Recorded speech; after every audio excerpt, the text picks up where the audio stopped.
외국어 공부의 4가지 영역에는 뭐가 있죠? 듣기, 말하기, 쓰기, 읽기 이렇게 4부분으로 나눌 수가 있어요.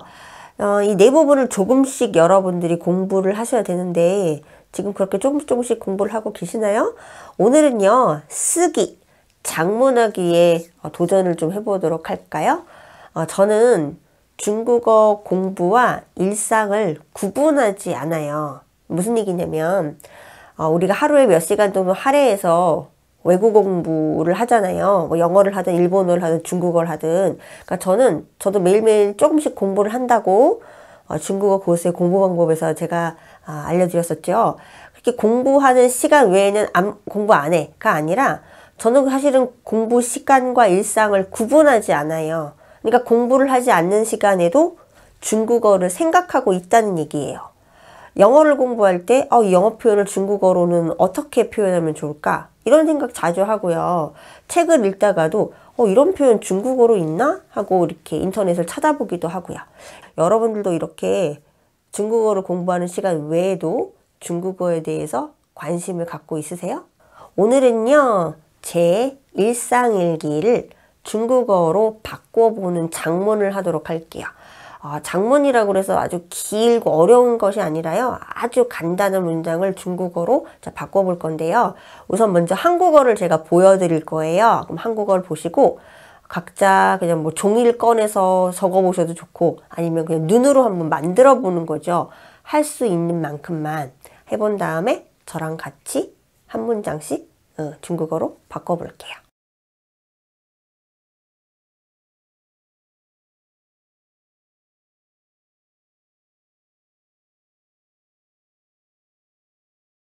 이 일상일기는 제가 얼마 전에 수업이 끝나고 버스를 타고 오면서 머릿속으로 만들었던 그 내용이에요. 그래서 제가 잊어버릴까봐 이걸 이제 노트에다가 막 메모 있죠. 핸드폰에 메모에다가 막 적어놨었는데 이 내용을 우리 같이 중국어로 바꿔보도록 하겠습니다. 제가 그날 컨디션이 좀 많이 안 좋았어요. 그러니까 약간 감기 기운이 있는 것 같은 느낌 있죠? 감기는 아닌데.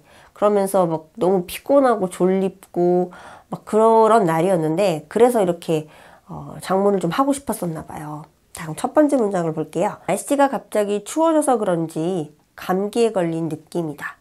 날씨가 갑자기 추워져서 그런지라는 말은 어떤 원인을 나타낼 때 쓰죠, 우리가. 그러니까 이때 여러분이 원인 결과를 나타내는 因为所以 이런 접속사를 갖다가 쓰셔도 괜찮고요. 굳이 쓰지 않아도 원인과 결과가 명확하게 나올 때는 생략도 가능해요. 자, 날씨가 추워졌다. 뭐라고 하죠? 天气突然冷了. 天气突然冷了.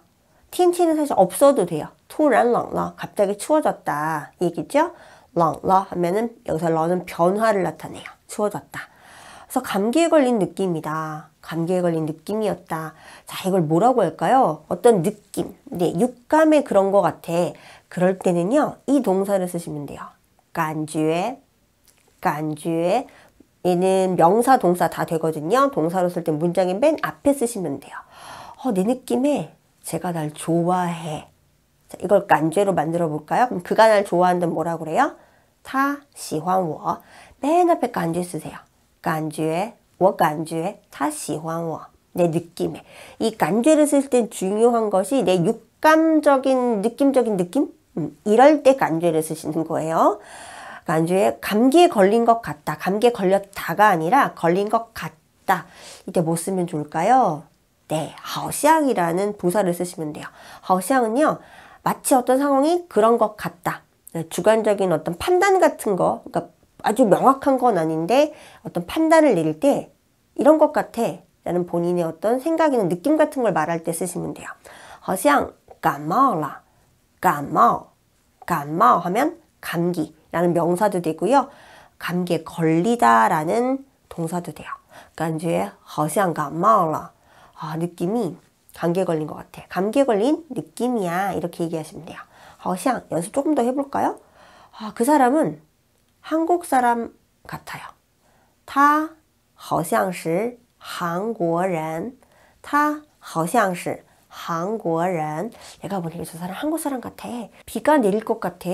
막 하늘이 흐려졌어요, 갑자기. 그럼 비가 내릴 것 같아는 뭐라 그래요? 好像要下雨了.好像要下雨了. 好像은 주관적인 내 판단이에요. 근데 분명하진 않지만 그런 느낌적인 느낌이 있다는 거죠. 이런 게 好像이에요. 수업을 시작하면서 몸이 찌뿌둥했다. 찌뿌둥했다 한번 생각해 보세요. 찌뿌둥했다는 그 몸이 좀 안 좋았다는 거죠. 상태가. 이제 그렇게 만드시면 되는데 수업을 시작하면서부터 이걸 뭐라고 하냐면 자, 수업한다가 뭐죠? 上课. 시작한다는 원래 开始를 쓰시면 되는데 이때 시작하면서부터 어떤 일이 일어났죠. 이때 관용어 이걸 쓰시면 좋아요. 依旧. 뭐뭐 하자마자 뭐뭐 했다라는 얘기인데요. 上课一开始就 이렇게요. 上课一开始就. 开始는 시작하다라는 동사도 되고요. 시작, 뭐 처음 이럴 때도 开始 이렇게 얘기해요. 뭐 예를 들어 처음에 나는 그 사람이 좋았어. 一开始就喜欢他. 我一开始就喜欢他. 처음부터 그가 좋았어 이 말이에요. 그래서 부터라고 하면 여러분은 종이라는 전치사를 떠올리는 학생도 있을 텐데 종을 맨 앞에 쓰셔도 괜찮아요. 从一开始就喜欢他 이렇게요. 여기서는 종을 생략한 겁니다. 종은 생략이 가능해요. 수업을 시작하면서부터 몸이 찌뿌둥하다. 몸이 찌뿌둥하다 생각나셨어요? 上课一开始就觉得 이런 느낌이 들었다는 얘기죠.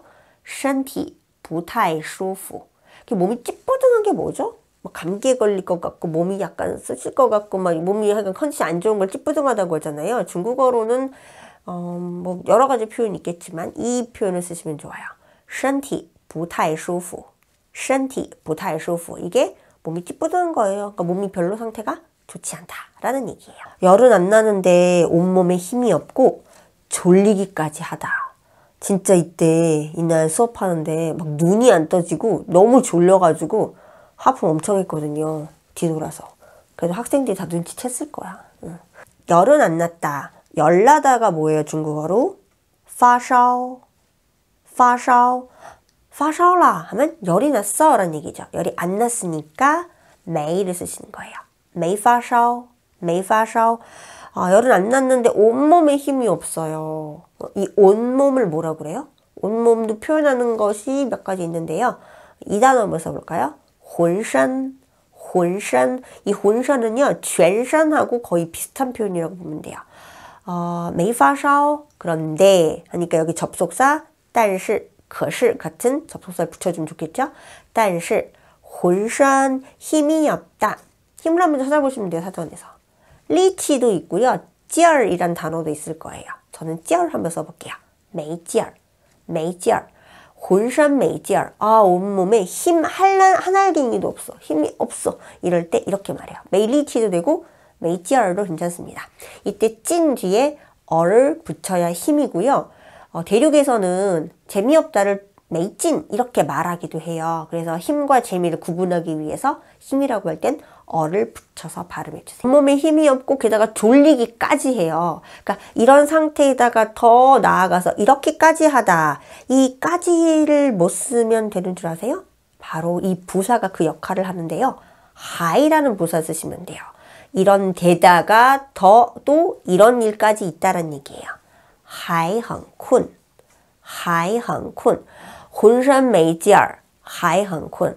온몸에 힘이 없는 데다가 졸리기까지 했어요.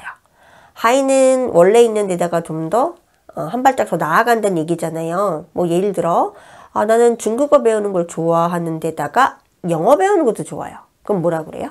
我喜欢学汉语还喜欢学英语. 뒷문장에다가 하이를 쓰면 되겠죠? 여러분만 수업 시간이 빨리 지나가길 바라는 게 아니에요. 선생님들도 컨디션이 안 좋으면 수업이 빨리 지나가기를 바랄 수도 있답니다. 그래서 몸이 안 좋아서 수업 시간이 빨리 지나가기를 바랬다. 뭐뭐 하길 바랬다. 이걸 중국어로 뭐라고 하나요? 이때 이 동사가 가장 적합해요. 希望, 뭐뭐 하길 바라다. 수업 시간이 빨리 좀 지나갔으면 좋겠다고 생각했다는 얘기죠. 빨리 지나가길 바랬다. 希望上课时间快点过去希望上课时间快点过去过去는 슈 지나가는 거예요. 앞에 快点쓰면 좀 빨리란 얘기죠.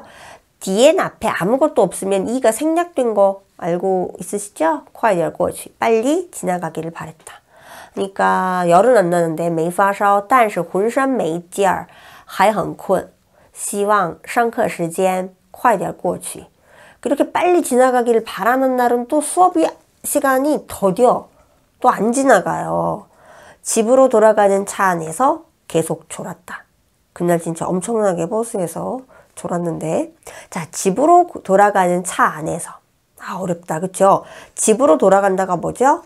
回家 집에 가는 거 취했으면 안 돼요. 아시죠? 집으로 돌아가는 차 안 하면车잖아요. 차에서 그럼 중국 사람은 보통 차 위에 있다라고 그래서요. 뒤에 방위사는 쌍을 보통 많이 써요. 쌍이나 차 안이라고 그래서 리를 쓰는데요. 여기서는 쌍을 쓸게요. 车上 그래서 집으로 돌아가는 차에서 뭐라고 하면 돼요? 回家的车上回家的车上 자, 집에 가는 길에라는 말이 있죠. 길 위에 있죠. 우리가 차 위에 있는 것처럼 자, 그럼 뭐라고요? 집에 가는 길에 回家的路上回家的路上 여기 路上 车上에서 上 없으면 안 되니까 통째로 외우세요. 回家的车上回家的路上 이렇게요. 계속 졸았어요. 계속 졸았다. 그러니까 버스를 타면서부터 계속 졸았다 이거죠. 이때 쭉 계속이라고 할 때 쓸 수 있는 부사 아주 유용한 부사가 하나 있죠. 一直 쓰시면 돼요. 과거의 어떤 시점부터 쭉 현재까지 이어져 온다는 얘기예요. 졸다를 뭐라 그래요? 여러분 잠자다는 알잖아요. 睡觉 睡이게 잠자다인데 끄뻑끄뻑 조는 건 이렇게 말해요. 이것도 한 두 가지 표현이 있는데 전 이걸 선택했어요. 一直打盹一直打盹打盹인데요. 보통 대륙에서는 이걸 얼화음을 붙여요. 打盹打盹 이렇게요. 좀 발음이 어렵죠? 이게 꾸벅꾸벅 조는 걸 얘기해요. 打盹 집에 도착한 후에 잠을 좀 자야겠다. 집에 도착하고 나서 잠 좀 자야겠어. 집에 도착한 후에 이 표현도 그냥 통째로 외워두시면 좋을 것 같아요. 到了家以后到了家以后난 잠 좀 자야겠어. 이 잠 좀 자야겠어. 이 좀자를 항상 좀 하면 여러분은 이 디얼만 생각하시는 경우가 있는데 이 뒤에는요. 一点 좀, 一下 좀, 一会儿 좀. 이거 다 우리 세 단어가 다 우리말로는 좀이에요. 근데 의미가 조금씩 다르죠. 이 디얼이라는 것은요.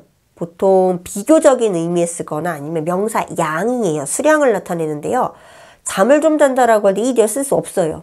이 잠자는 거 셀 수 없잖아요. 이 디얼 안 되고요. 이렇게 동작을 잠깐 동안 한다라고 할 때 쓸 수 있는 수량사가 뭐가 있냐면 一会儿 이월을 쓰시는 거예요. 이럴 때. 그럼 좀 잔다는 뭐라 그래요? 잠 좀 잔다. 잠자다가 睡觉죠. 睡觉. 睡觉一会儿? 觉는 명사니까 여기에다 一会儿못 넣죠. 가운데로 들어갑니다. 睡一会儿觉. 睡一会儿觉. 이렇게요. 一会儿. 이때도 얼화 발음을 보통 붙여주죠. 그럼 나 잠 좀 자야겠어. 자야겠어. 뭐뭐 해야겠다. 이것도 뭐 여러 가지 표현이 있는데요. 저는 이 조동사 쓸게요. 我该睡会觉了. 我该睡会觉了. 까이는요. 인가이랑 거의 똑같아요. 물론 인가이 없는 의미도 있는데 여기서 뭐뭐 해야 한다예요. 그리고 까이가 인가이랑 결정적으로 다른 부분이 까이는 러를 아주 좋아해요. 그래서 러랑 문장 끝에 이렇게 러를 붙여서 같이 쓰는데요. 뭐뭐 해야겠다 이 말이에요. 러라는 것은 앞으로 일어날 일에 대한 어떤 알림이라고 보시면 돼요. 어떤 일이 일어나겠다 하겠다 이런 말이에요. 까이 대신에 데이를 생각하신 분들 데이도 괜찮아요. 데이러 뭐뭐 해야겠다 이렇게 쓸 수도 있고요. 我该睡会觉了到了家以后我该睡会觉了 이렇게 해서 그날은 정말 집에 가서 정아쌤이 잠을 좀 잤습니다. 한국어를 처음에 봤을 땐 엄두가 잘 안 나죠. 이거 중국어로 어떻게 바꾸지? 그런데 중국어로 바꾼 문장을 보면 사실 생각보다 되게 쉬워요. 이건 뭐 장문 중에서도 아주 기초적인 장문, 거의 뭐 회화, 말하기랑 큰 차이가 없을 정도로 아주 쉬운 문장이에요. 이런 간단하고 쉬운 문장을 중국어로 금방금방 바꾸는 연습을 하면 나중에 어려운 장문도 그렇게 어렵지 않으실 거예요. 이번 영상에서는 정화쌤의 일상일기를 중국어로 바꿔봤어요. 다음 시간에 또 다른 일기 중국어로 바꿔보고요. 오늘 배웠던 표현 중에서 주요 표현 그냥 눈으로만 보고 넘어가면 안 되겠죠? 직접 작문을 해봐야 되겠어요. 작문 한번 해보시고요. 답은 제가 밑에다가 달아놓을 테니까 작문을 다 하시고 나서 한번 여러분 답과 맞는지 맞춰보세요. 저는 다음 영상에서 찾아오겠습니다. 바이!